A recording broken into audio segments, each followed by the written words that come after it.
Bonjour, bonjour à tout le monde. Bonsoir à tous ceux qui veulent bien nous écouter. On est là en train de, je pense, pour une petite demi-heure. Et pour répondre à vos questions, parce que nous, on est en train donc comme vous le savez, je ne vais pas non plus redire des choses qu'on connaît tous, mais on est en train de monter un petit groupe de Français qui sera ce qu'on appelle une garim, qui va j'espère, être le noyau d'un grand fruit d'une communauté importante qui s'installera ici à Carmel, donc en Galilée.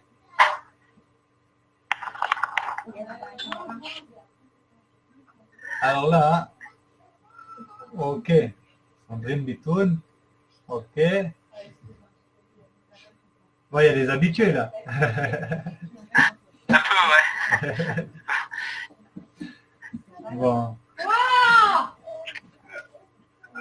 Et monsieur le rabbin est en train de préparer quelques questions. D'accord, très bien. Très bien. Si vous voulez commencer, on commence. Moi, je n'ai pas préparé le discours. Hein. Je pense qu'on peut discuter. Vous avez à peu près tous vu les vidéos qu'on a déjà faites.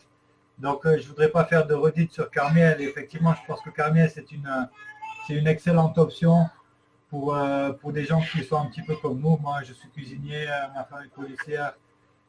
C'est un endroit qui est en train de se développer. On vient de recevoir une ligne de chemin de fer. Il y a l'exploitation du gaz qui commence à donner ses fruits. On voit des infrastructures qui poussent un peu partout dans ce coin qui est un peu la Galilée occidentale. Et je pense que c'est une bonne occasion de se faire connaître auprès des Français et puis de commencer à s'installer. C'est une ville qui est relativement peu chère par rapport aux standards israéliens, même en comparaison de Haïfa par exemple. Et vous disposez de tous les avantages d'être à Haïfa parce que vous êtes à une demi-heure de Haïfa. Et je pense qu'il y a une fenêtre d'opportunité pour construire ici une communauté parce que dans quelques années, les prix incessamment sous peu vont forcément monter vu qu'il y a une région qui se développe. Et donc voilà, on a peut-être une fenêtre de 2-3 ans pour venir s'installer ici. Ce sera en tout cas dans une condition optimale d'installation, quoi, au niveau des prix de l'immobilier. Et justement, on peut profiter encore de ces nouvelles infrastructures. Non, c'est bon. Non, rien, Vous m'entendez? Mais je suis occupée. Je te dis, c'est beau d'aller. Qu'est-ce que tu veux dire? Alors, est-ce qu'il y a quelqu'un qui a des questions? Je ne comprends pas. J'ai besoin de quoi là? J'ai besoin de Oui. pas faire ça. Je n'entends pas, maman.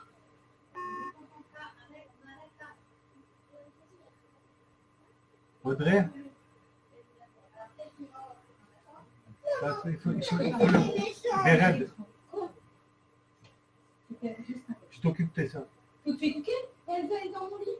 Dans le lit en haut. Non, pas moi. Non, mais Il faut brancher ça. Il y a les batteries qui vont s'arrêter. Il faut brancher. Et là, je sais pas, moi, j'entends personne. Oui, d'accord, mais les gens. Je les entends pas en fait. C'est normal. Hein? Allô? Oui, il y a un petit problème. En Ça fait, avait coupé, ça avait coupé. Voilà. alors attends. Désolé. Ok, c'est pas encore. Alors, il nous faudrait en fait une vue avec WhatsApp de vous.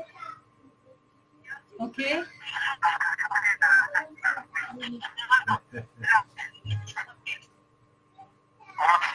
Oui, oui, je vous entends. Là, on vous entend. Là, on vous entend. Ouais. En fait, ça va. Et voilà. En fait, Il n'y a pas de souci. Il y a Voilà. pas de souci, hein. On est là pour un petit moment. On est chez nous. On n'a pas de transport, nous, à prendre. c'est vrai. J'ai une question, sinon une question à vous poser. En fait, sur Carmiel, ça construit aussi des habitations dans du neuf. Il y a des Oui, promoteurs oui. qui construisent ça. Oui. Alors, Carmiel, c'est pas une ville ancienne israélienne qu'on a reconstruite. C'est vraiment une idée totale. Il y a des ruines ici.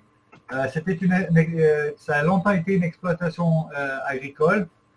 Et donc, il y avait des vignes. Donc, Carmé, ça veut dire les vignes d'Hachem, quoi. Mais la ville, elle a vu le jour en 1954. Donc, c'est une ville très moderne. Et il y a par exemple, donc on vient à peine de passer les 50 000 habitants, ce qui est un détail, ça paraît un détail important, mais en fait, en Israël, il y a des classements par rapport aux villes et par rapport aux moyens que les villes reçoivent selon leur population. Donc là, on est considéré comme une grande ville juste là cette année. Il y a un quartier de plus de 10 000 logements qui est en train de se construire à l'orient de la ville. Donc c'est tout logement neuf. Si vous avez peut-être pu voir sur notre site Gogalil Funding, on a une page immobilier où on décrit les quartiers. Et donc il y a notre ami qui est francophone aussi, qui nous aide aussi pour tout ce qui est immobilier, et qui l'a décrit un petit peu comme le 15e arrondissement. Donc il y a des quartiers qui sont plus à l'est de la ville, et ben on se croit un peu dans le 15e arrondissement. Moi je préfère Carmel que le 15e arrondissement personnellement, mais lui il a trouvé ça, donc pour lui c'est exotique.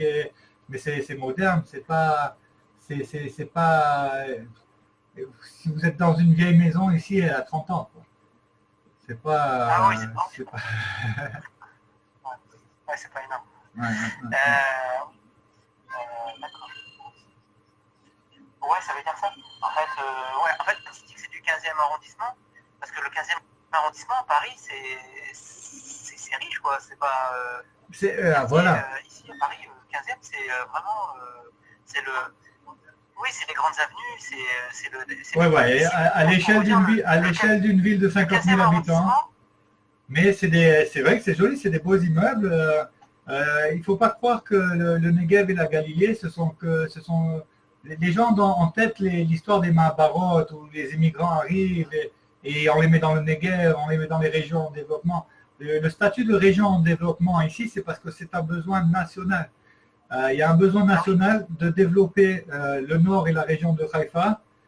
Premièrement, parce que c'est un pôle de premier niveau en Israël dont on a besoin.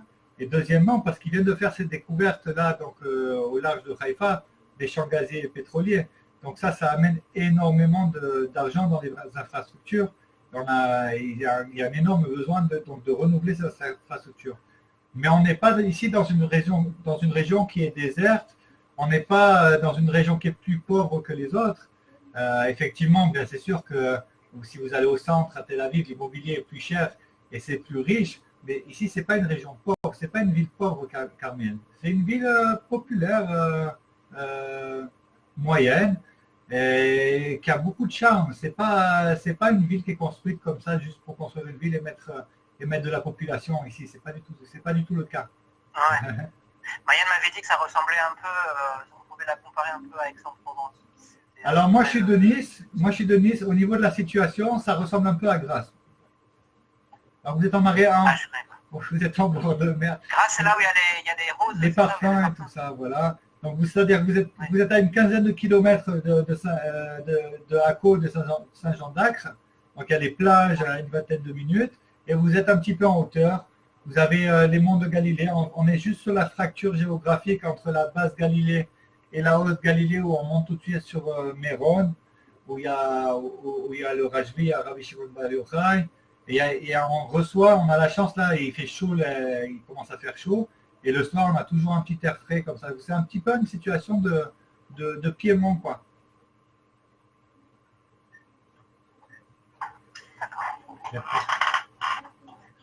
Je vois le plafond, on pourrait peut-être réorienter la caméra. C'est pas possible. Excusez-moi. Nous, on voit le plafond d'ici. Vous pouvez peut-être oui, non. Je vais faire l'effort. Je vais te dire à la main. Voilà. Ah, d'accord. Peut-être trouver un petit livre. Voilà. Là, oui, c'est vrai, je sais, vous voyez le. Voilà, excusez-moi, voilà, je tiens l'appareil. Comme ça. Bon, d'accord, faites le caméraman. Très bien. Comme ça. Attendez. J'ai une question, excusez-moi, bonsoir. Bonsoir. J'ai une question concernant les écoles.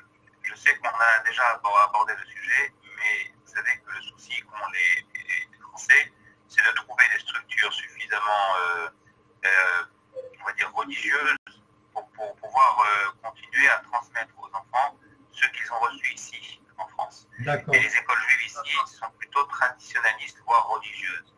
Est-ce qu'à Carmiel, nous avons la possibilité de trouver cette éducation également plus religieuse que non religieuse. Alors ici, il y a trois types d'écoles, d'accord? Il y a l'école laïque totalement. Il y a l'école religieuse, donc, et avec les matières scientifiques qui est subventionnée par l'État. Et il y a une école religieuse totalement privée. Alors ça dépend vous connaissez la différence entre Haredim par exemple. Donc il y a une école Haredi qui est en dehors de l'éducation nationale. Et donc ça c'est les plus religieux. C'est vraiment, ils apprennent beaucoup vraiment à un niveau très religieux. Ce qui correspond un peu plus à ce qu'il y a en France en école juive, c'est un peu le mouvement dont on fait partie, c'est les Kippas Ruga, les nationalistes religieux. Et il y a plusieurs écoles, il y a des écoles pour tous les âges dans ce mouvement-là. Donc je sais que le consistoire en France est un petit peu inspiré du Rav Hirsch. Et bien ici, le pendant du Rav Hirsch, c'est un petit peu le nationalisme religieux avec le Rav Kook qui est d'ailleurs très inspiré de ce genre de mouvance. Donc qui accorde toujours la halakha complètement à 100%, mais toujours dans une vision moderne. Et ça, il y a ici à Carmiel. D'ailleurs, c'est l'association Mibereshit dont on fait partie, c'est ainsi que se nomme l'association ici à Carmiel. Je dis le mot association, c'est pas une association de quartier, c'est quand même, il y a un collège, il y a une école primaire qui dépend de eux. Et l'école orthodoxe commence à partir de quelle classe et va jusqu'à quelle classe? Et c'est quelle mouvance? Ça veut dire quelle tendance? Orthodoxe, qu'est-ce que ça signifie pour vous? Parce que pour nous, ça signifie orthodoxe, il n'y a pas de matière scientifique. Vous comprenez? Haredi. Haredi, vous savez, ça va de la crèche jusqu'au lycée. Jusqu'au collège, lycée, après ils vont apprendre dans des yeshivot, etc. Mais Ils peuvent passer le bac? Ils peuvent passer le bac. Oui, ils peuvent passer le bac. Ils peuvent passer le bac, mais moi, en tout cas, nous, on conseillerait aux gens de quand même aller dans une école religieuse qui enseigne, qui dépend du programme. Mais ils font séparation filles-garçons à partir de la kita de 10 ans. Déjà dans les classes, il y en a, ils s'est séparés depuis vraiment petit. Oui, non, ça va. Bonjour. Attendez. Voilà, comme ça on est tous les deux. En fait, si vous voulez, la séparation filles-garçons, c'est à Kita Aleph. C'est à partir de 6 ans. De 6 ans. Parce que Haredi, ils apprennent vraiment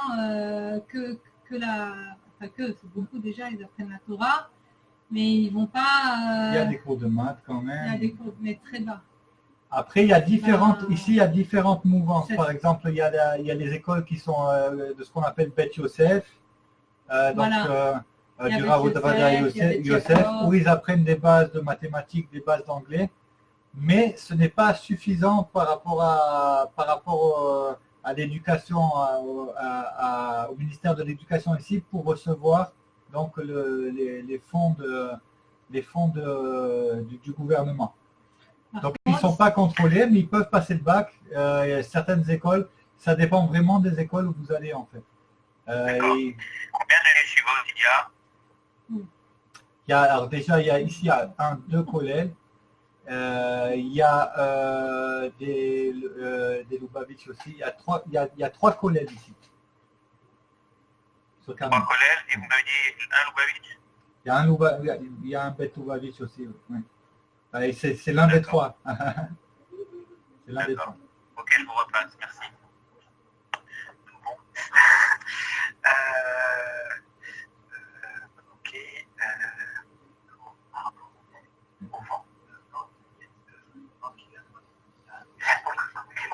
Au niveau du temps à Carmiel, ouais, ça c'est important. Au niveau de la météo à Carmiel, par rapport on a un climat un peu plus tempéré, c'est ça, si on a plus. Voilà, vous êtes sur les hauteurs. On est à 300 mètres d'altitude. Maintenant, il y a un microclimat qui fait qu'on est dans la continuité des montagnes de Galilée. Et au-dessus des montagnes de Galilée, il y a les montagnes du Liban et de Syrie. Donc, si vous voulez, il y a une espèce de vague d'air frais qui descend. Et on la sent bien le soir, c'est ça, c'est agréable. L'après-midi à 2 heures, bon ben, il faut mettre une petite crème solaire quand même. Hein. On est en Israël, mais non, mais moi j'aime beaucoup ça, c'est ce qu'on a. Il y a moins de maladies. Il y a moins, oui, effectivement, il y a moins de pollution, il y a pas de... il y a un air frais. Le temps est plus sec. Plus sec, oui, tout à fait. Nous, on est arrivé en Israël à Haïfa. Donc c'est une ville assez industrielle et j'avais des migraines tout le temps. Et c'était une des raisons aussi de l'été, c'est une ville très agréable, les gens sont très gentils. Chas v'shalom, on ne veut pas dire quoi que ce soit sur on ne va pas commencer à... Mais pour vous dire que par rapport au littoral, il y a cette humidité qu'il y a de bord de mer qui est assez lourde souvent sur le littoral. Là, tout de suite, vous montez sur les hauteurs et on ne la sent plus, quoi. Il y a une chaleur qui est beaucoup plus supportable. On est un petit peu comme dans l'arrière-pays. Alors je vais ramener Nice tout le temps, alors mais l'arrière-pays, les arrière-pays, les montagnes qui sont en arrière de Nice, vous avez quand même la chaleur, vous avez, il y a des piscines, vous pouvez aller à la plage aussi à côté, tout ça, et en même temps, vous avez une fraîcheur quand même qui est assez agréable. D'accord. Ça c'est bien aussi pour les personnes âgées. C'est bien pour les personnes âgées. Carmel, c'est vraiment une ville qui est faite pour les familles, pour les personnes âgées, pour les gens qui aiment vivre dans une ville où on peut faire les choses à pied. Il y a tout ce qu'il faut et en même temps, tout de suite, nous, à 5 minutes de la maison, là, on est en plein centre-ville, on est entre la mairie et le centre commercial. Il y a un petit centre commercial ici. Et en 5 minutes, je pars avec mes enfants, on est dans la garrigue. On peut avoir les deux côtés en fait, c'est ça qui est très attrayant. Alors effectivement pour des étudiants ou des jeunes qui veulent venir ici, c'est moins bien que pour eux. Il ne faut pas chercher la vie nocturne, il ne faut pas chercher les pubs, mais pour des familles, pour avoir un cadre sain et tout ça, c'est vraiment bien. Mais les personnes âgées, pour les personnes âgées, le plus, c'est il y a des bus tout le temps. Est-ce que c'est plat comme ville, Carmiel, pour les personnes âgées, c'est important qu'il n'y ait pas trop en fait, il y a beaucoup de bus. Alors c'est un haut de colline, d'accord? Donc ça dépend des quartiers. La plupart des quartiers sont relativement plats. C'est pas Paris. Mais comparé, je ne sais pas quelle ville vous connaissez en Israël, mais comparé à Haïfa, ça n'a rien à voir. Parce que Haïfa, c'est beaucoup de montée, c'est vraiment la montée raide et tout. Et là, bon, il y a des petites montées, des petites descentes. Le centre-ville est relativement plat, où il y a des fausses côtes et tout ça. On est un peu une situation, pas de plateau, mais vous voyez, de haut de colline, c'est comme une colline allongée en fait. À l'intérieur de Carmiel, on peut circuler en autobus, on n'a pas besoin d'avoir une voiture. Il y a plusieurs lignes d'autobus, il y a le chemin de fer. Ah, je vais passer. Hop, allez, alors moi j'avais la voiture, mais attendez, j'ai du mal à me... On a arrêté la voiture. Les voisins en face de chez nous n'ont pas de voiture. Nos voisins, ils ont 6 enfants, ils n'ont pas de voiture, ils prennent le train, le bus en bas de la maison. Et à 5 arrêts, on a le train et ils partent à Batiam comme ça pour la journée, parce qu'il y a leur famille. Non, mais à l'intérieur de la ville, est-ce que je peux tout faire à pied ou est-ce que... Non, en bus, c'est mieux. Après, moi, je faisais en vélo, mais ça, c'est familial. Mais moi, je faisais beaucoup en vélo. Puis après, moi, je suis un petit peu trop enceinte pour continuer. Mais on peut aller faire les courses en bus. On peut... Les grosses courses... À pied, il a du courage, oui. Mais on peut, c'est faisable et le bus est pratique. Et il y a comment ça s'appelle? Il livre les courses presque tous. Le cacheur. Il y a des grands centres commerciaux. Il y en a, oui, il y en a. Moi là, ce matin, j'étais avec les filles. Mais on a le plus grand, c'est madame aime le shopping, il y a le plus grand big. Alors les big, c'est comme un centre commercial. C'est un grand parking. En fait, il y a tout un tas de magasins et de boutiques tout autour. Et c'est ce qu'on appelle un outlet. Aux États-Unis, on appelle ça un outlet. Donc c'est le plus grand de la région nord. Ils sont en train d'en ouvrir un deuxième, donc dans les quartiers, dans les nouveaux quartiers qui sont en train de construire à l'orient de la ville. Nous, on habite dans le quartier du Canyon, donc du centre commercial. C'est un centre commercial à 12 étages, non, 3 étages. Ça va, on a des bons. Alors, Au ce qui niveau est bien commerce, on est bien. à Carmiel, c'est qu'ils ils ont fait pas comme dans les autres villes où des fois on a l'impression qu'il n'y a que des bâtiments et rien d'autre.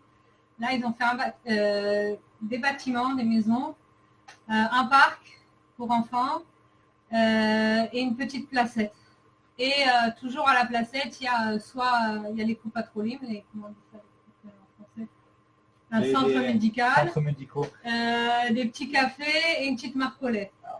Toujours, ça veut dire que dans n'importe quel quartier où vous allez, oui. il y a ce petit centre. En fait, ce qui est magnifique à Carmel, et ce qui nous a fait vraiment, on voulait s'installer à Akko, à Saint-Jean-d'Acre, on voulait pas aller à Carmel, les filles elles voulaient aller à la plage et tout, et à la fin on a été là-bas. Pourquoi? Parce que c'est une ville qui est construite autour de parcs. Donc vous avez dans chaque quartier un ou plusieurs grands parcs, et dans chaque quartier qui correspond à peu près à des collines, en fait à une continuité de cette chaîne de collines. Et dans chaque quartier, il y a un supermarché, il y a un centre avec quelques boutiques, il y a de ce qu'on appelle, il y a des centres médicaux, il y a tout ce qu'il faut à proximité. Au niveau de la proximité, il y a tout ce qu'il vous faut dans mais après, on a le grand centre commercial. Et il y a des plus grands centres, comme on a parlé, comme le Big, comme le Canyon à Hadash, le centre commercial qui est à côté de chez nous. Rami Lévy, donc, Carmiel, on peut faire les grosses courses, l'épicerie. Et puis ce qui est bien, c'est qu'on est à côté de l'agriculture. Et des fois, quand c'est la saison, on a les tomates à 1 shekel. C'est pas mal. Ça arrive. Les oignons et tout ça, c'est moins cher. C'est 1 shekel le kilo, c'est ça? Quand c'est bien la saison qu'ils n'arrivent pas à vendre, ouais. Mais alors, c'est pas tout le temps. Hein.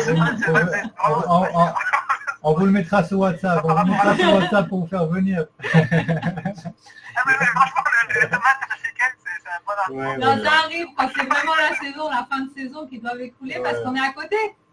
Donc, ils achètent. C'est pas comme vous allez à Haïfa, Tel Aviv, c'est beaucoup plus cher. Ça nous a surpris. Ils sont beaux, les fruits. Oh, bon, très cher. C'est à la fois une région. En plus, si j'ai bien compris, vous me dites si je me trompe, mais Israël, la plupart des agricultures sont bio. Et en fait, vous, par rapport au positionnement de Carmiel, vous êtes presque à côté des producteurs. En fait. Ah oui, on est en plein dedans. Oui. On est en plein dedans parce qu'en fait, c'est la zone maraîchère qui est autour de Haïfa. En fait, il faut toujours se mettre en tête qu'on est un petit peu en périphérie lointaine du pôle de Haïfa. Haïfa, c'est quand même presque 2 millions d'habitants, hein, avec les Krayotes. Et donc, à l'échelle d'Israël, c'est énorme. Et donc, autour de ça, il y a tout un tas de kibbutzim, de villages arabes également, et d'agriculteurs. Et donc, il faut que les gens mangent. Et oui, on n'est pas loin. Vous avez beaucoup de campagnes à côté. Vous avez ce qu'on appelle le Misgav, qui sont tout un ensemble de moshavim qui vont justement dans la région qui arrivent à la région de Haïfa après, où il y a beaucoup d'agriculture. C'est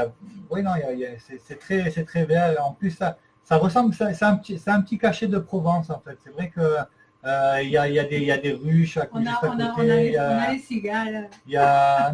Sur les hauteurs de Méron, il y a de la viticulture. C'est vrai, ça ressemble au sud de. Ça ne fait pas penser à Paris, ça fait penser au sud de la France, excusez-moi. Mais c'est vrai que ça fait rêver, c'est nous aussi, ça nous a surpris. Mais moi, quand je suis arrivée avec ma fille. Avec la deuxième, à un moment, j'ai dit non, moi j'y croyais pas, quoi. J'ai dit mais c'est pas possible cette ville, quoi. Surtout comme Israël, on a l'habitude de Netanya qui est plat avec plein de buildings, on a l'habitude des villes pas très très belles. Faut l'avouer que l'urbanisme, même Tel Aviv, c'est dur pour quelqu'un qui vient de Paris parce qu'il n'y a pas d'urbanisme du tout.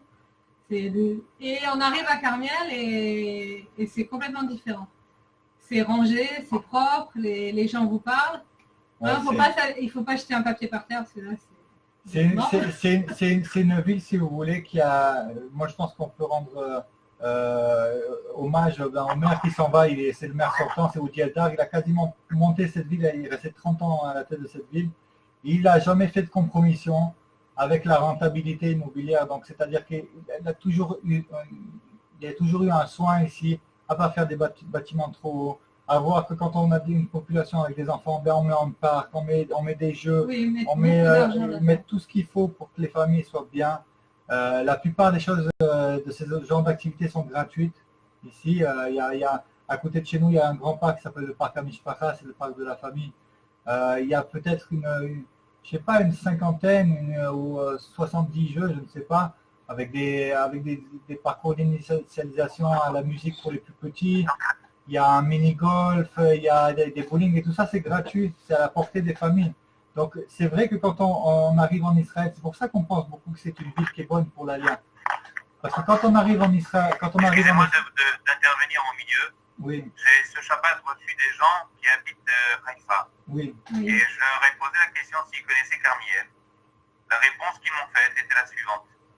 Oui, nous connaissons Carmiel, qui est une belle ville, mais qui malheureusement est entourée de villages arabes qui envahissent la ville, les parcs. Malheureusement, la première ville qui est connue en Israël pour avoir le plus grand taux de mariage mixte, c'est Carmiel. Comme ça a été la réponse que m'ont fait ces gens-là. C'est des Russes qui se marient alors, avec c'est un petit peu surprenant parce que je vais vous dire pour vous répondre en 2 points. Déjà, Haïfa, c'est une ville qui est mélangée. Donc, c'est une ville où il y a à peu près un quart de la population qui est arabe. Donc, ça me surprendrait beaucoup que ce soit Carmiel où il y ait plus de mariages entre mixtes, comme vous dites. Maintenant, il faut savoir aussi qu'il y a beaucoup dans le nord, il y a beaucoup de gens qui sont arrivés de Russie, qui avaient peut-être un grand-père juif, une grand-mère, etc. Et donc, il y a beaucoup de mariages mixtes de chrétiens. Non, ils m'ont parlé d'arabes. Ils m'ont parlé des villages arabes. Bah oui. Oui, mais c'est les Russes qui sont des villages arabes. Ils m'ont dit 50% des habitants de la Galilée sont musulmans. Mais c'est pour ça qu'il faut venir. Et c'est le taux le plus important entre mariage entre juifs et musulmans. C'est c'est spécialement sur Carmiel. Donc il parlait. En tout cas, nous, depuis qu'on est là, on n'a pas vu de couple mixte. Donc, ça fait quand même 2 ans qu'on est sur Carmiel. Donc ça m'étonnerait pas qu'il y en ait peut-être qui vivent dans les villages. À ce moment-là, ils vivent dans les villages là-bas. Mais c'est pas à l'école. Si vous mettez votre enfant dans une école, dans une structure, il va pas. Alors nos filles, elles sont toujours qu'avec des filles qui leur ressemblent. Elles sont jamais avec des filles. Il n'y a pas de musulmans dans les écoles. Mais non. Dans les écoles laïques, oui, il y en a. Non, moi j'étais dans les écoles, il y en a un sur. Il y en a peut-être 1 ou 2. Mais c'est rare. Il y en a moins qu'à Paris. Mais c'est pas 50% de la classe. Eux, ils ont leurs écoles qui sont qui sont dans les villages. Attends, parce que là j'ai travaillé dedans. Et si vous mettez vos enfants dans l'école, pourquoi ils seraient là? Pourquoi ils seraient dans une école Haredi? Pourquoi ils seraient dans une école sioniste comme chez nous? Il n'y en a pas du tout. Mes filles, elles ne voient pas des arabes, elles ne voient même pas des filles qui sont en short. Alors est-ce que je peux juste... Toutes les filles de l'école de mes enfants, et quand on va dans les écoles comment ça s'appelle? Moi je dis Lubavitch, mais c'est pas Lubavitch. C'est des enfants où c'est on vit en communauté, on va pas, il n'y a pas des mélanges comme en France. Alors ici, on est au Moyen-Orient. Vous avez des villages chrétiens, vous avez des villages musulmans, vous avez des villages druzes. Les gens vivent comme ils vivaient sous l'Empire ottoman, c'est-à-dire que dans chaque village, il y a un responsable religieux qui régit les mariages. En Israël, le mariage mixte, il faut voyager à l'étranger pour le réaliser. Donc c'est beaucoup moins simple, par exemple, qu'en France.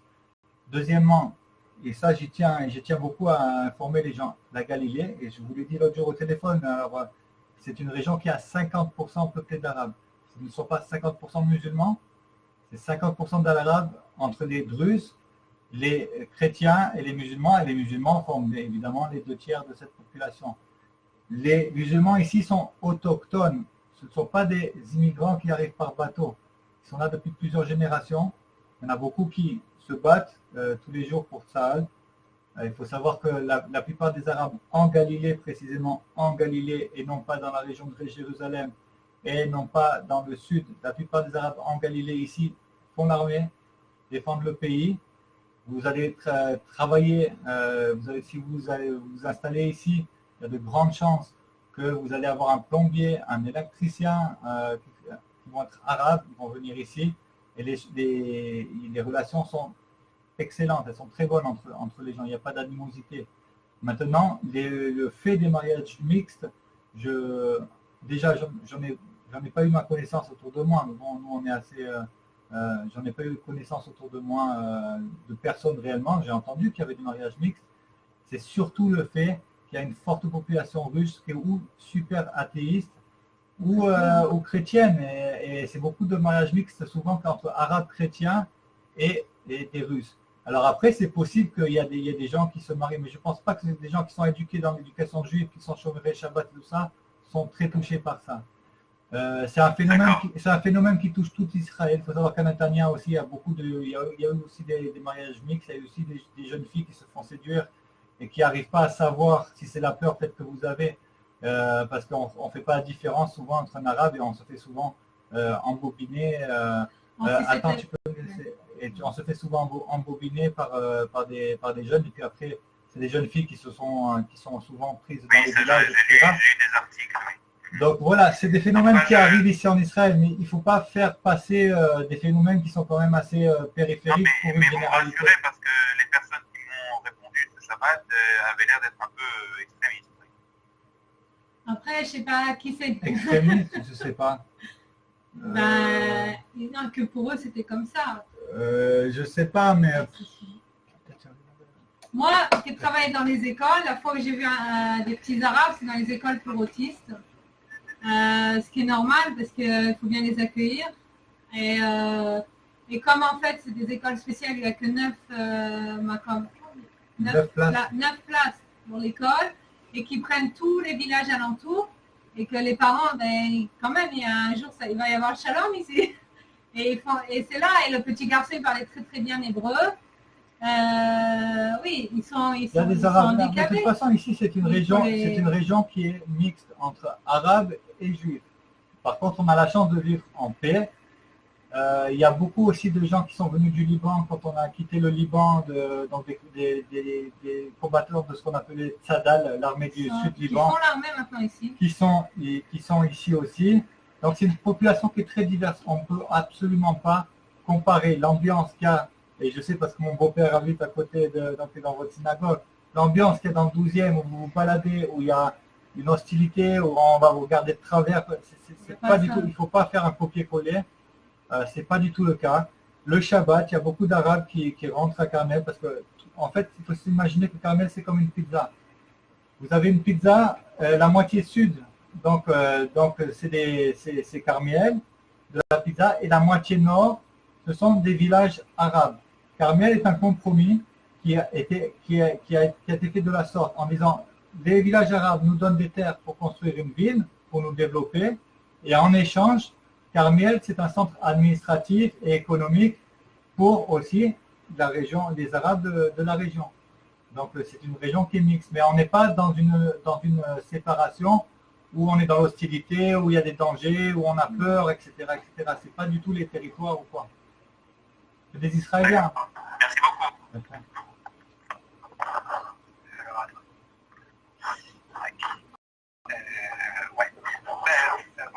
Vous m'entendez? Oui. Oui, d'accord. Je voulais vous dire aussi, Ilan et votre frère, Oui. pour les personnes âgées, il y a beaucoup de programmes où ils se rencontrent dans les mois de Nîmes.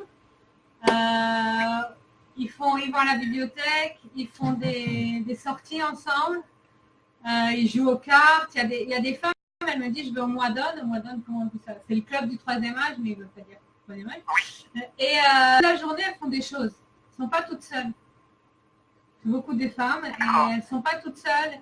Et votre maman, on peut l'aider à intégrer ce genre d'événement.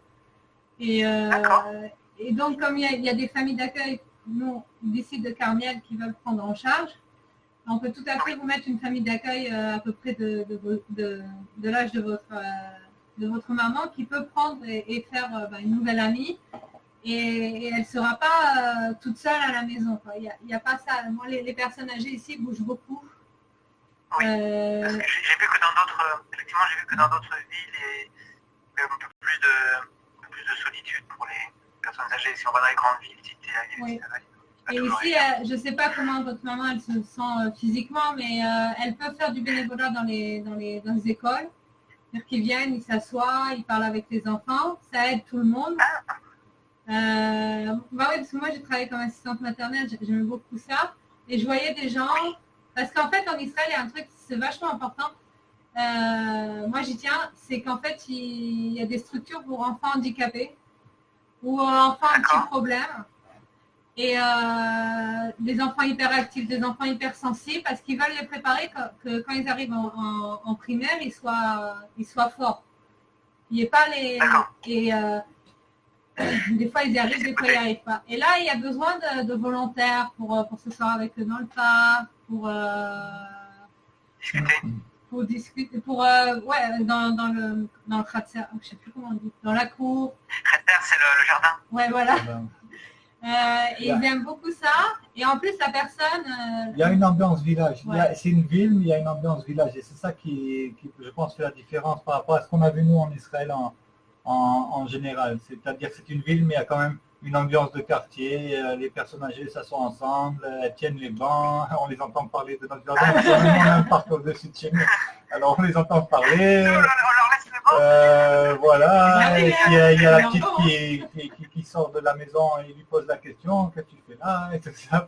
C'est leur bon, hein. Non, mais c'est pas pour ça, mais c'est une vie qui est très agréable, c'est très agréable comme ça. On peut se sentir utile, ça veut dire la famille, c'est pas papa, maman, les enfants, la famille, c'est la personne âgée, les oncles, les tantes, le chayalim et tout ça. C'est important. Et il y a plus ce manque de civilité qu'on a à Paris que moi je supportais plus. Les gens ils sont plus, en tout cas ils sont sincères dans leur façon de faire. Nous quand on est arrivé, je parlais avec un voisin, je l'ai arrêté comme ça, j'ai demandé où est-ce que se trouvait la zone industrielle, je cherchais du travail. Il était en train de travailler dans un jardin parce qu'il est jardinier. Eh ben, il m'a pris tout de suite, il m'a dit écoute tu montes, il m'a dit attends 5 minutes, tu reviens dans 5 minutes, je suis allé faire des papiers, je suis revenu. Il m'a pris tout de suite, il m'a dit tu montes, il m'a fait faire le tour de la zone industrielle, il a parlé à des gens qu'il connaissait pour que je trouve du travail. Il m'a laissé des outils, je les ai encore, à chaque fois que je le vois, je dis mais tu veux pas tes outils, tout, non. C'est des gens qui sont impliqués et c'est normal parce que ça je pense que c'est partout en Israël, mais c'est beaucoup aussi à Carmiel, parce que c'est des fils d'immigrants ou c'est des immigrants eux-mêmes, donc il y a comme ça une facilité à l'entraide. Et donc c'est vrai que souvent on a des questions de Français qui nous disent c'est pas la France. C'est vrai, ici c'est pas la France au niveau des aides sociales, vous n'aurez pas la sécurité sociale qui va nous donner le petit RMI, le petit machin, le petit pension, le petit truc là. Mais Baruch Hashem, on a une compensation qui se fait du fait de l'initiative propre des gens. Et c'est vraiment très agréable. Vraiment très agréable. Je voulais dire aussi, en parlant de la Galilée, c'est important de comprendre qu'il y a des villages arabes autour de Carmiel. C'est des villages qui sont ou agricoles ou commerçants. C'est des gens qui habitent là depuis longtemps. Et il y a beaucoup de gens ici à Carmel qui vont faire leurs courses parce que c'est moins cher là-bas, etc. Ils vont chercher un plombier, ils vont chercher un réparateur là-bas. Et c'est tant mieux. Moi, je voudrais pas avoir peur quand je sors de la ville ou je ne sais pas quoi. Faut pas. Mais d'un autre côté, il faut aussi prendre conscience que quand on monte aussi en Israël, on le fait pour soi-même, mais on le fait aussi pour le pays. Et donc ici, c'est sûr que s'il y a une population juive qui s'installe, eh bien, ce sera toujours mieux. Il faut qu'il y ait renforcé la majorité juive ici, et ce sera encore que mieux. Mais il faut pas projeter ce qui se passe en France où il y a déjà, une sorte d'impunité, je trouve, par rapport aux musulmans et aux arabes. C'est pas du tout le cas en Israël, quoi. Et la moitié des policiers ici sont arabes et puis il n'y a pas de... Voilà, il n'y a pas de... Voilà, c'est... Bon, voilà. Mais après, il y a beaucoup moins de mélange.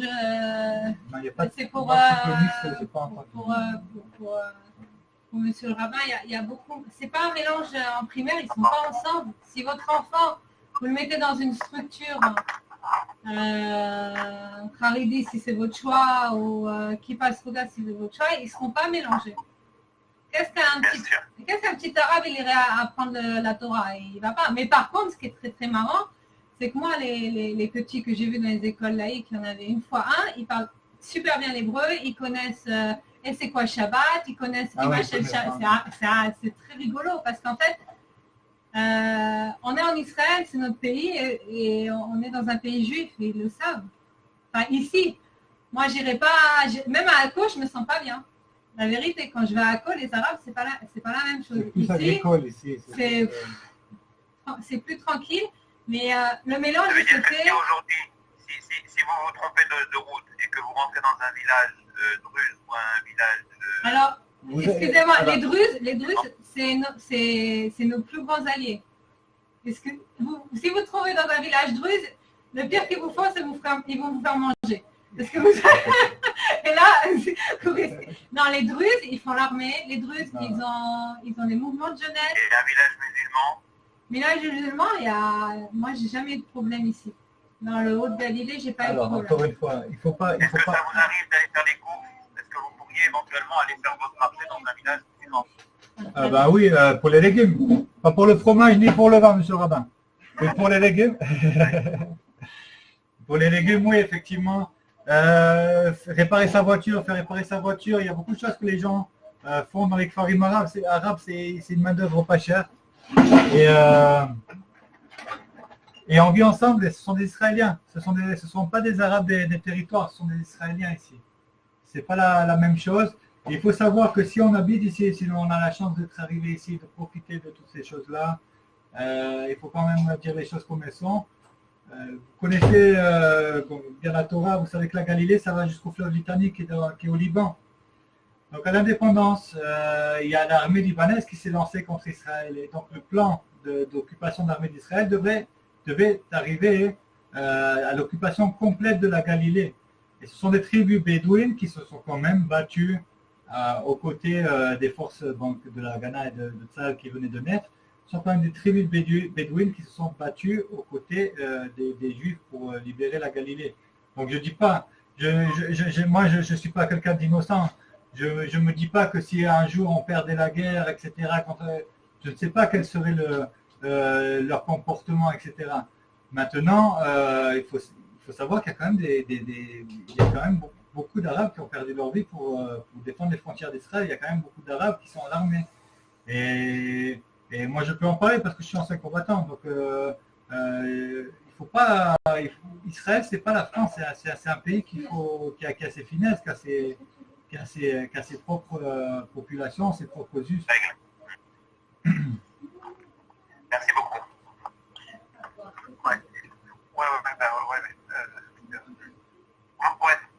Vous m'entendez? Oui, oui.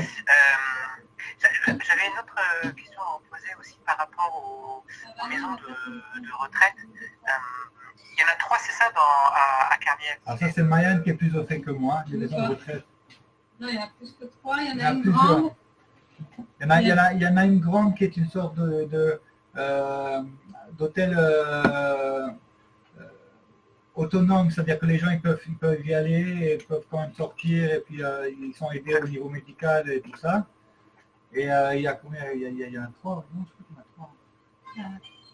en a 3. Il y en a plus que 3, mais je sais qu'il y en a une grande, il y en a une juste à côté de chez nous en bas.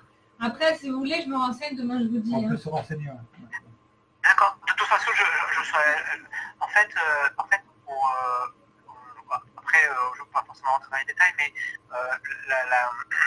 comment dire, donc il y a ma mère et mon frère et moi qui se sont fait un Australia, oui. Mais il y a aussi ma grand-mère. Donc ça, j'ai pas encore rentré dans les détails, parce que c'est un peu plus complexe, puisqu'elle est actuellement en maison de retraite. Et voilà, alors déjà ici, il y a des résidences médicalisées et il y a des maisons de retraite. Il faut savoir aussi qu'en Israël, il y a beaucoup de ce qu'on appelle l'hospitalisation à domicile, c'est-à-dire que les gens ont tendance à faire venir une personne à domicile pour s'occuper d'eux. Donc il y a quand même un panel de choix qui est assez intéressant par rapport à ça. Alors ça va dépendre du degré aussi d'autonomie de votre grand-mère, mais il y a tout ce qu'il faut à ce niveau-là. D'accord. Elle est quand même assez âgée, donc le niveau d'autonomie, c'est... Est-ce qu'elle peut marcher? Est-ce qu'elle peut... Ma grand-mère, on l'avait mise en maison de retraite à Netanya parce qu'il y avait mes 2 ans. Ça s'était bien passé, hein, puisqu'en plus le Salchita il prenait en compte le début de l'ALIA et tout ça. Au début. Et après, bon, c'est les maisons qu'on va se financer. Et après, c'est à vous de voir. On peut se renseigner si c'est vraiment. Oui, c'est pour les questions techniques. Là, on peut se renseigner. Il vaut mieux qu'on se renseigne. Et ça marche. Il faut qu'on puisse aussi vérifier s'il y a des droits et il y a des aides. Il y a sûrement des aides particulières ou médicales, etc. Il y a une francophone qui justement travaille dans une maison de retraite. Et elle me dit il y a pas mal de...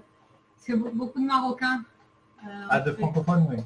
Il y a beaucoup de francophones dans les maisons de retraite en tant que personne âgée. Donc, elle ne va pas être dans un milieu hébraïque. C'est ça qui est assez marrant. Les jeunes, il n'y a pas beaucoup, mais les vieux, comme souvent, ils venaient d'Iran aussi, par leur français. Et les Marocains. Et cette dame, je peux lui demander. Après, si vous êtes prêt, elle peut, quand vous venez, vous faire visiter son lieu de travail. Et... Pour les personnes âgées, on peut dire qu'il y a à peu près un quart de la population qui parle français, qui est capable d'avoir une conversation en français quand même. Ouais. Il y a des Turcs aussi. De toute façon, je pensais vous rappeler d'ici quelques temps, parce qu'en fait, on viendra, mais je vous rappellerai un peu du 15 on a réservé des vols du 15 au 19 octobre. D'accord, ça me fait plaisir. Et puis, on vous enverrai les dates, et puis comme ça, et puis au moins vous visiterez, et puis on pourra se voir en vrai. Non, c'est pas mal. On viendra avec mon père et ma mère. Il faut emmener le rabbin avec vous. Comment? Il faut emmener le rabbin avec vous qui faille.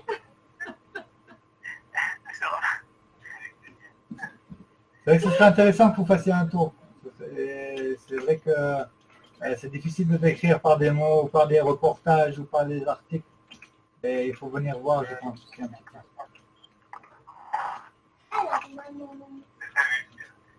Il a dit que c'était prévu. Ah, très bien. On attend avec impatience. Il y a des gens que je vois qui sont en direct. S'ils peuvent poser aussi des questions par écrit, on répond. Je parle aux internautes. Ça fait bizarre. Parce qu'on ne les voit pas. Vous, on vous voit, mais les autres, on ne les voit pas.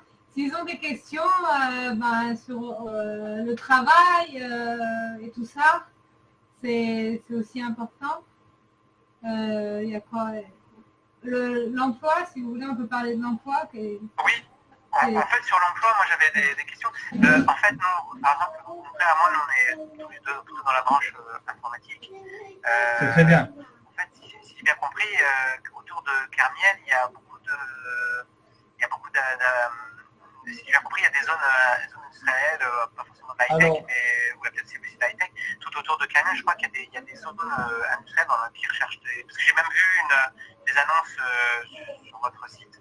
Alors, il faut savoir que les annonces qu'on prend sur notre site, les annonces qu'on met sur notre site, elles sont d'actualité, on les vérifie, mais on n'est pas des concurrents d'un site d'emploi ou pas, c'est juste pour donner aux gens une idée. Comme je vous dis, vous êtes à côté de Haïfa, vous êtes à côté du Technion, vous avez tout le high-tech, vous avez ce qu'on appelle Silicon Valley, c'est-à-dire la ville de Yokneam Illit, où ils sont en train de, comme à Tel Aviv, donc ça devient cher au niveau de la main-d'œuvre, ils sont en train d'installer toute une zone donc high-tech à Yokneam Illit, qui est la deuxième zone high-tech d'Israël.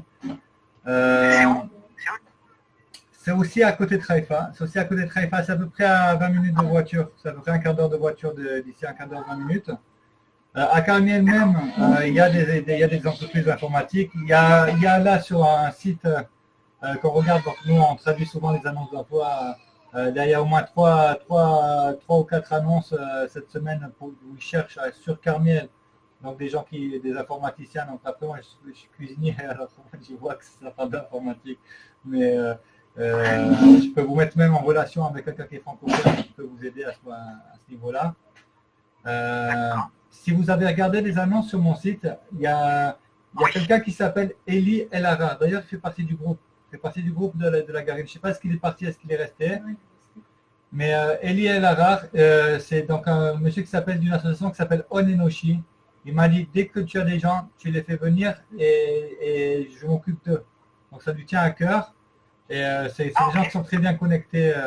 C'est une association qui est faite justement pour trouver du travail, pour insérer les gens. Donc, sur Carmiel. Autour de Carmiel, je ne vous en parle même pas. Vous avez le Ternion, vous avez plein de... C'est mieux que Tel Aviv. Le Ternion, c'est énorme. Donc, ouais. C'est mieux qu'en France. Ça, c'est sûr. Je crois même qu'il est mieux qu'en France. Bon, ils ont dit qu'ils prendraient les... Si vous venez à... Du niveau de MIT. Voilà, ça va. Après, il faut... Regardez. Je vous envoie la page là en direct. Voilà, ça c'est l'emploi. Ah, sur votre site, oui. Ouais. Et il y a le numéro de Eli El Harar, qui s'appelle très allez-y, il y a les... On a... Bon, c'est vrai que la vérité, on était un peu... J'ai failli accoucher pas mal de fois là, cette semaine. Donc on était un peu submergés par moi-même et le petit bout. Donc j'ai pas remis d'emploi cette semaine, mais sinon on cherche un ingénieur logiciel à Carmiel, un vétérinaire, chef d'équipe en génie électronique, conducteur de bus, charcutier, ingénieur en architecte, un manutentionnaire, cariste magasinier, un électricien. Il y a beaucoup d'électronique, beaucoup d'informatique, beaucoup assistante maternelle, beaucoup, mesdames. Et assistante maternelle et aussi dans les maisons de personnes âgées. Et psychologue pour enfants. Là, c'est ce que j'avais mis. Et ça, c'est que sur Carmiel. Voilà. Donc, il y a de l'emploi. Et ça, on vous aidera parce que Kalita aussi nous a dit que s'il y avait des personnes, un groupe de personnes, ils se déplaceraient. Kalita, ils ont...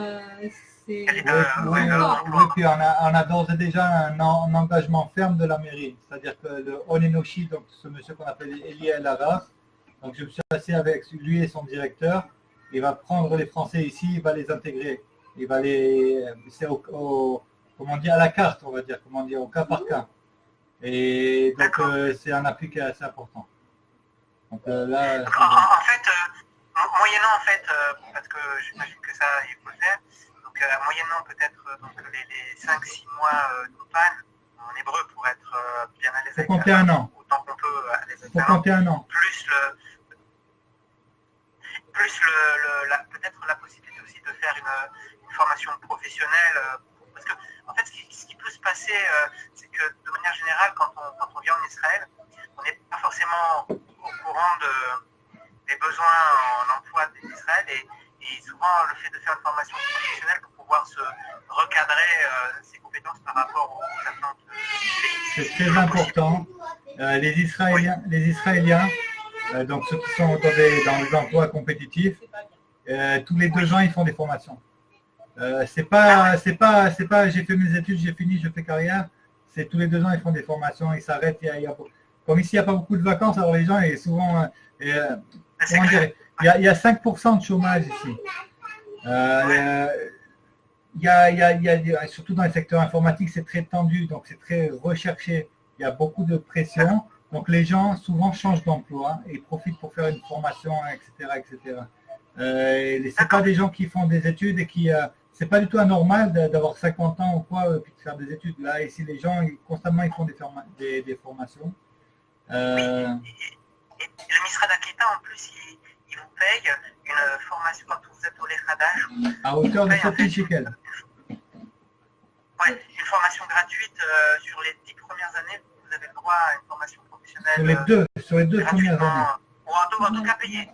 Enfin, rémunérée à payée à un certain niveau.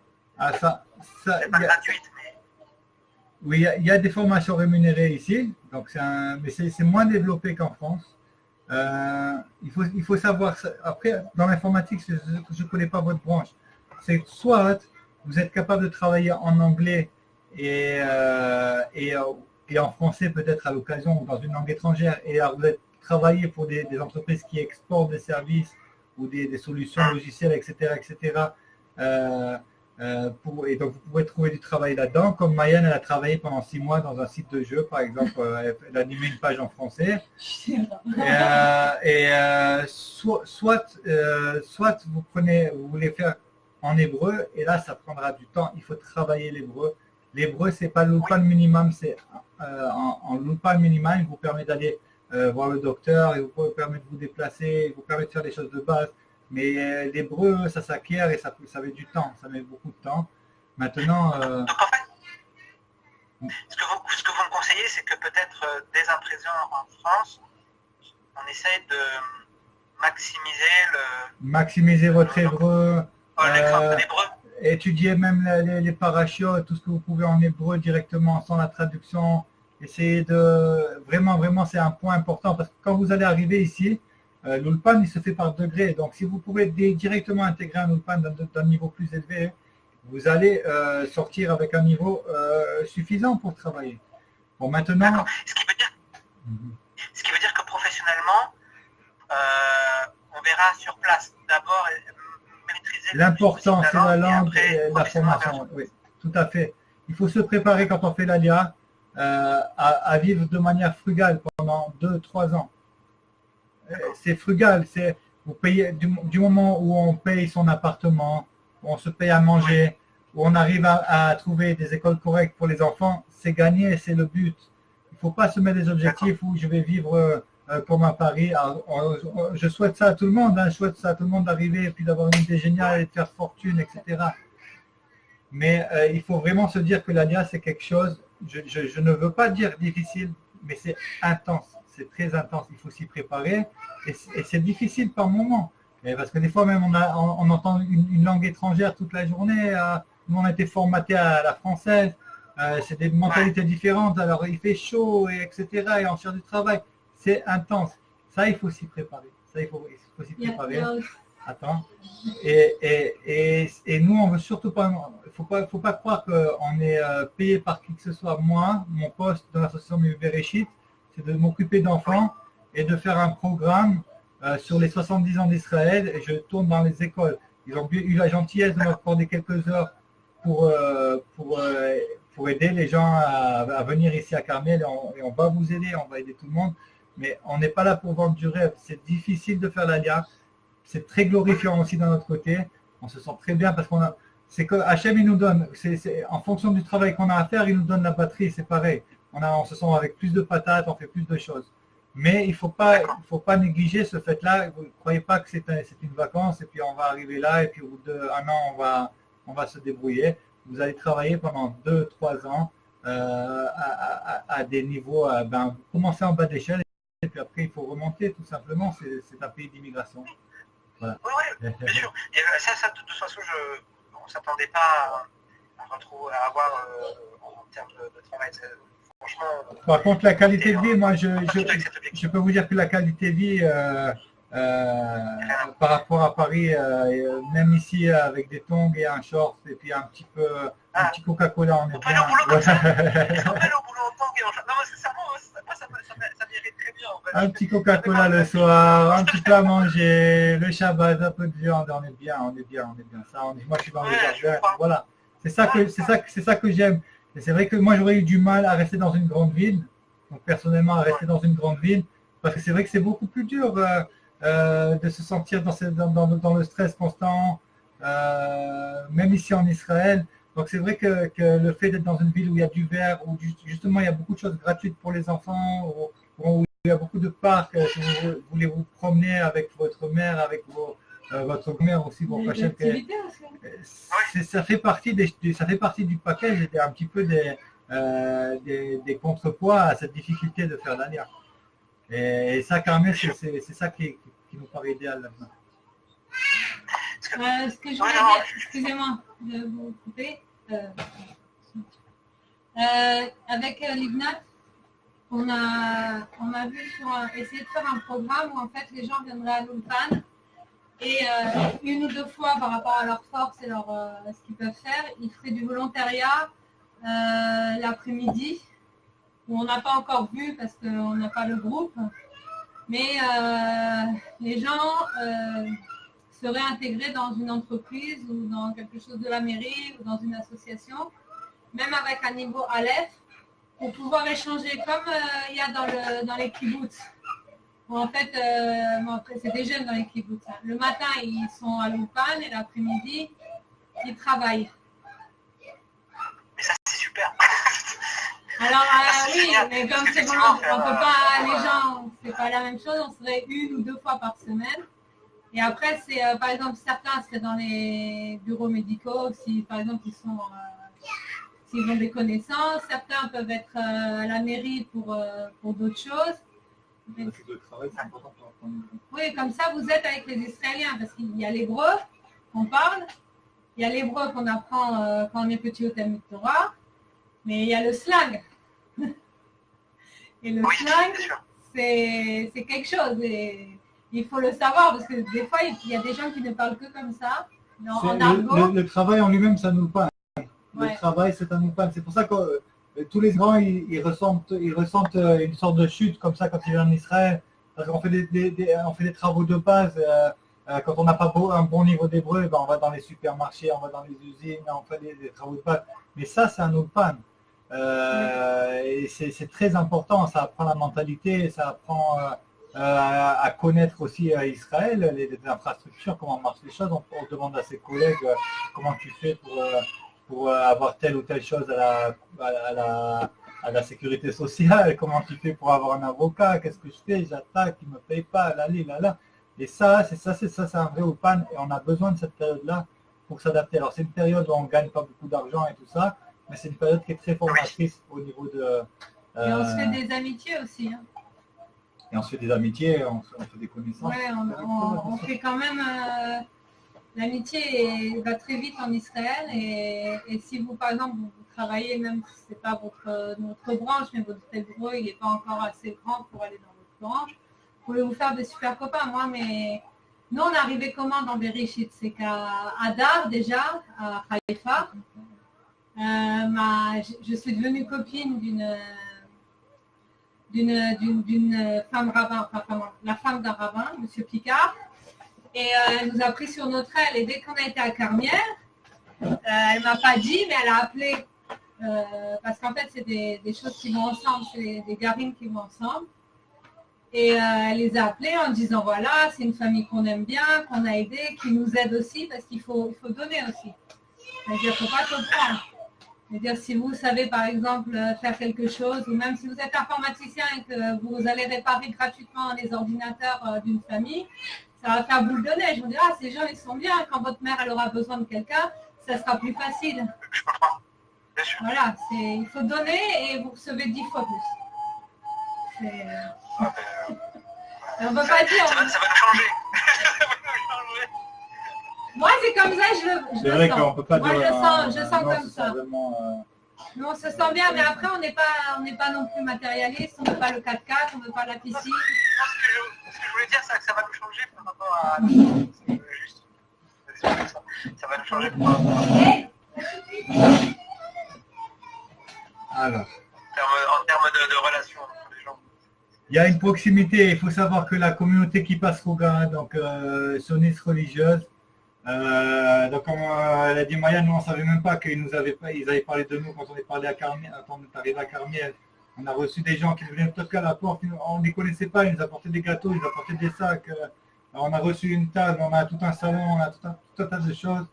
Et c'est vrai que en venant ici à Carmel, vous pouvez intégrer une communauté comme ça. Ce qui est important, et qu'il y a des relais partout en Israël. Après, si vous décidez de partir vers Jérusalem ou vers un autre endroit, c'est partout en Israël, il y a des garinim, ça s'appelle des noyaux donc de sionistes religieux et tout ça. Et ça aide énormément. C'est un pays un peu tribal, un peu familial, un peu, voilà, c'est important. C'est important. D'accord. Ok. S'il y a des questions, peut-être Moi, j'ai une question à vous poser. Alors, oui, je vous en prie. Alors, quand est-ce que vous envisagez, bon, j'ai entendu que vous allez venir bientôt me voir, ça, je suis content. Oui. Est-ce que vous envisagez de venir et de quitter la France, en fait? Est-ce que vous commencez Alors, tout à fait, notre but, effectivement, c'est de faire notre alia. Mais c'est un projet, on a beaucoup de choses à régler en amont, qui sont pas simples, et que peut-être je pourrais vous exposer, je ne sais pas si ça va embarquer là, je vous exposerai peut-être plus en détail, mais en gros, il y a plusieurs éléments à régler, il y a plusieurs difficultés. Une des difficultés, c'est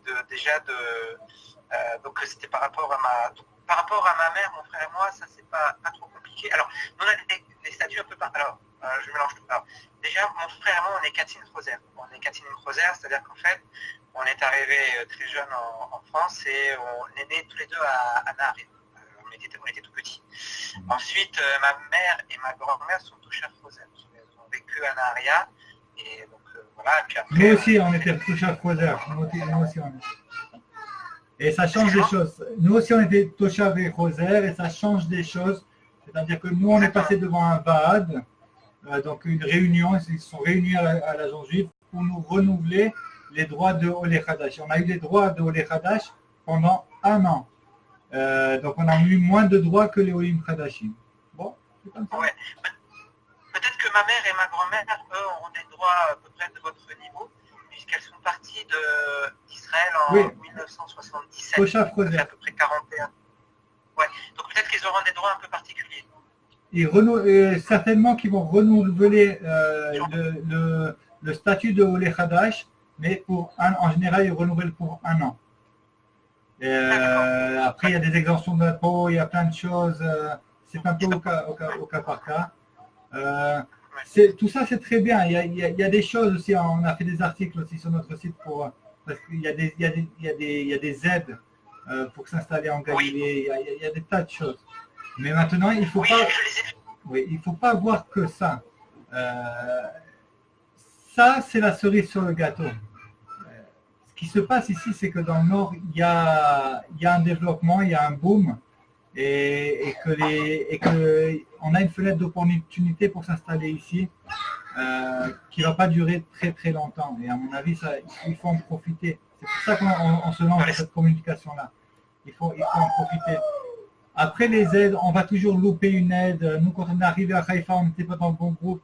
Il y avait un groupe qui était là, ils ont touché une prime de la ville. Nous, on ne savait pas, on n'était pas au courant. Ça, après, c'est à Rosh Hashanah, on voit qui reçoit quoi dans l'année. L'important, c'est de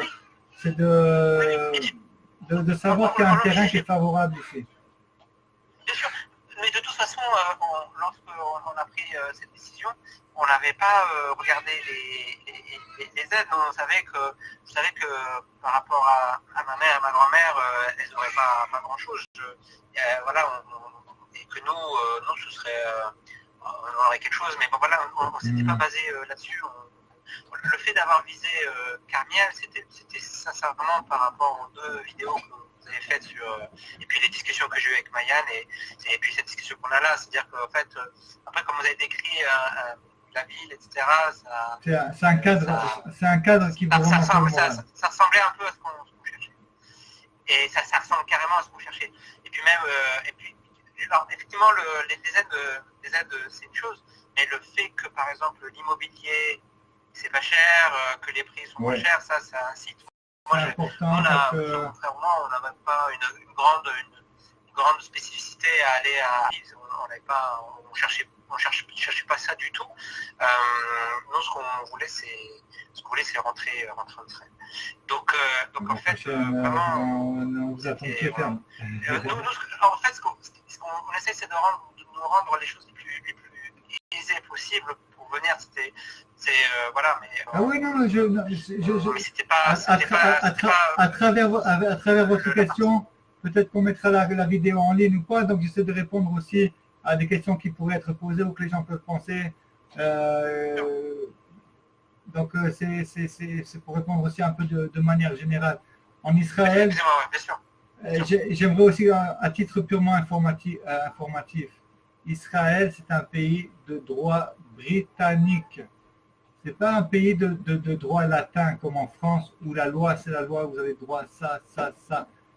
Et c'est pour ça qu'il y a aussi beaucoup de Français qui sont déçus souvent en Israël. Ce sont des engagements.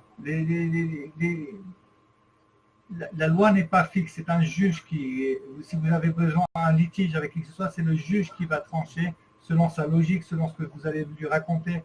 La loi n'est pas aussi stricte qu'en France où on va dire, par exemple, si vous allez fabriquer des fromages, il faut que ce fromage-là soit emballé dans telle boîte, fabriqué avec tel bois et de telles choses et de telle grandeur. Ici, c'est beaucoup plus souple au niveau du droit. Et il faut pas justement se mettre martel en tête parce qu'il y a beaucoup... je vais me déranger là, les filles. Il y a beaucoup de Français qui prennent certaines choses pour des fausses promesses. Ce ne sont pas des fausses promesses, c'est que les Israéliens n'ont pas la même culture juridique que nous. Et donc voilà, mais par contre il y a une constante, il y a toujours des offres, il y a toujours des aides, il y a toujours des coups de main, etc. Mais il ne faut pas se faire des châteaux en Espagne par rapport aux aides en Israël. En Israël, on ne vit pas des aides. C'est une école aussi de l'autonomie, de la patience aussi, mais c'est une école de l'autonomie. On se débrouille tout seul. Quand quelque chose n'existe pas, on essaie de le construire. C'est un pays neuf. C'est important de le dire. Donc voilà. Il faut changer. Moi, je pense qu'on passe quelques bonnes années ici en Israël à se désintoxiquer un petit peu c'est vrai parce que la France est un pays qui est très formateur, qui est très formaliste, et on s'en aperçoit pas, mais c'est une culture qui nous a façonnés, hein, et c'est très difficile de se débarrasser de cette mentalité-là. Par contre, Israël, c'est un pays où si vous voulez construire quelque chose, je pense que vous avez 10 ou 100 ou 1000 fois plus de chances de le faire qu'en France. Si vous avez des initiatives personnelles, vous avez toutes les chances de la réaliser.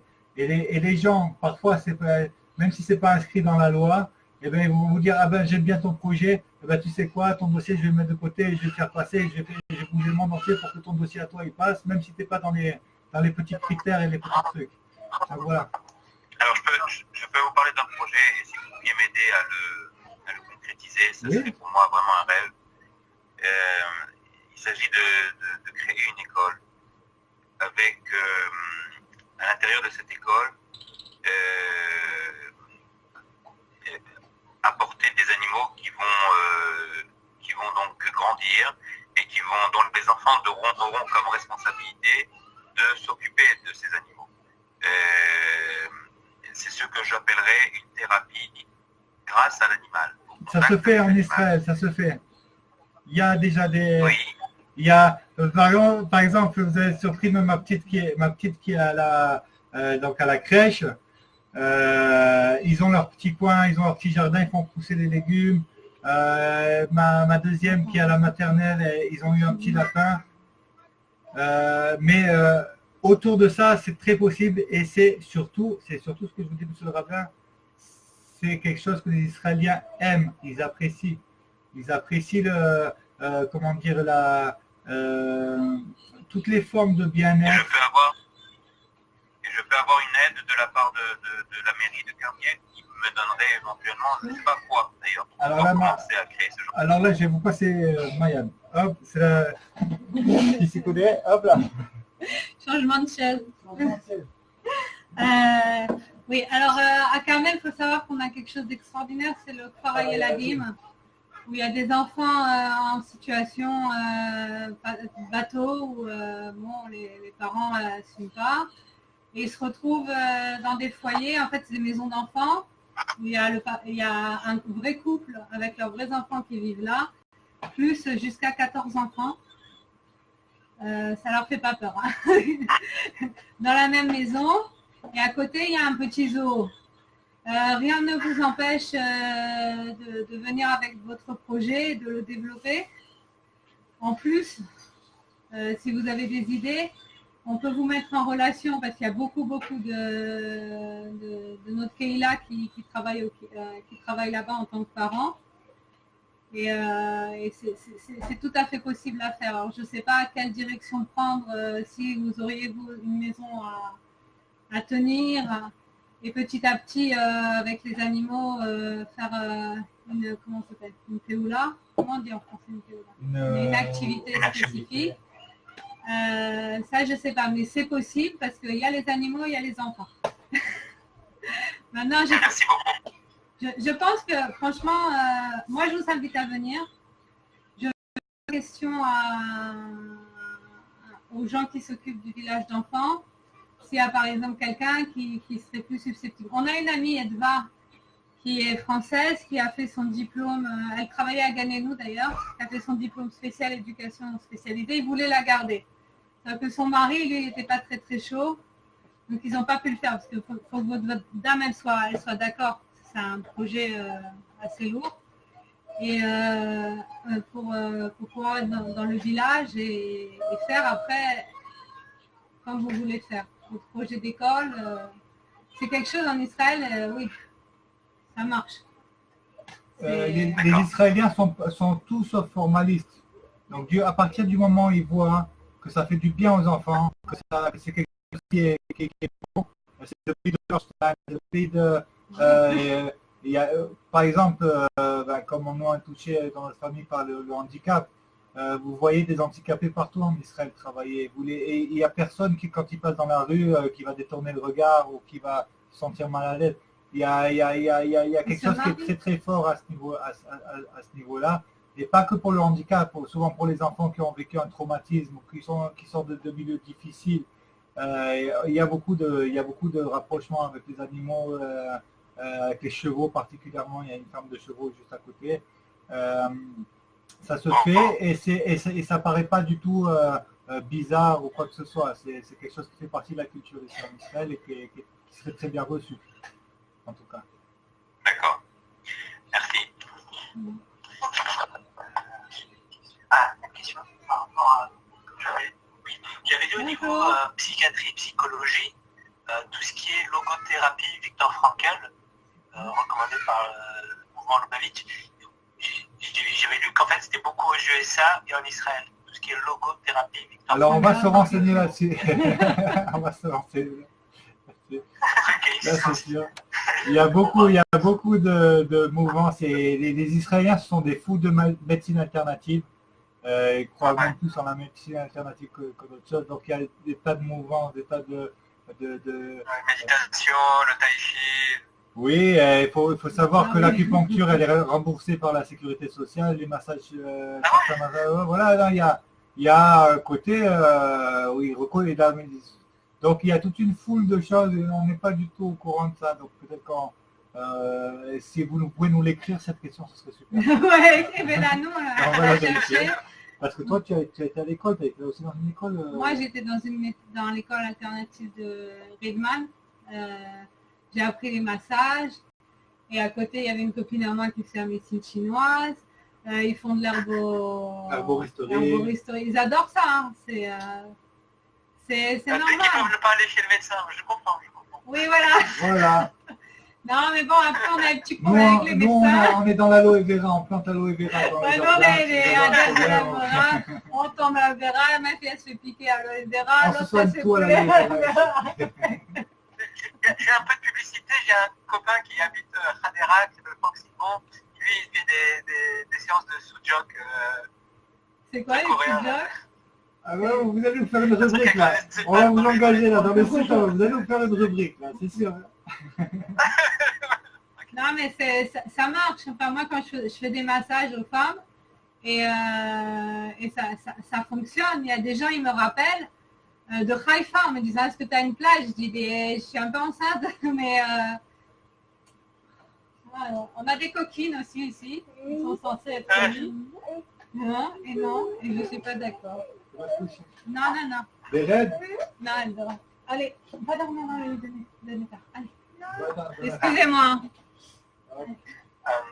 Non, je suis d'accord. Non, après, moi, de toute façon, après, je pense. Mais voilà. De notre côté, c'est... Merci beaucoup. Merci. Et je pense que... Si l'un et l'autre, vous êtes vraiment, Dieu bénisse, au top. Eh ben, on vous attend, et en tout cas, même si vous n'êtes pas Carmel, on vous attend, on vous fera visiter la ville. Et on est content des gens qui... Il faut avoir beaucoup de courage pour partir de France. Nous, on a une chance, c'est qu'on est parti quand on était assez inconscient, on était tous les deux à l'armée. Et moi, je ne sais pas si j'aurais le courage de le faire avec des enfants, tout ça et tout ça. Comme nous, on connaissait déjà Israël, on avait déjà la langue et tout ça, donc ça a été facile. Et moi, j'aimerais, souvent on voit en France, par exemple, on dit il ne faut pas partir par peur. Non, c'est pas vrai.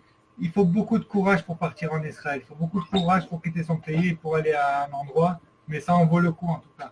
Ah oui, en tout cas, ça en vaut le coup. Ça, les gens qui disent qu'il ne faut pas partir par peur, la peur, c'est quand même une alarme dans notre conscience.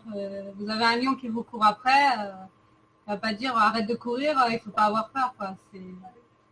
Après, il ne faut pas que ça soit une peur panique. Il ne faut pas partir dans la panique. Il faut réfléchir.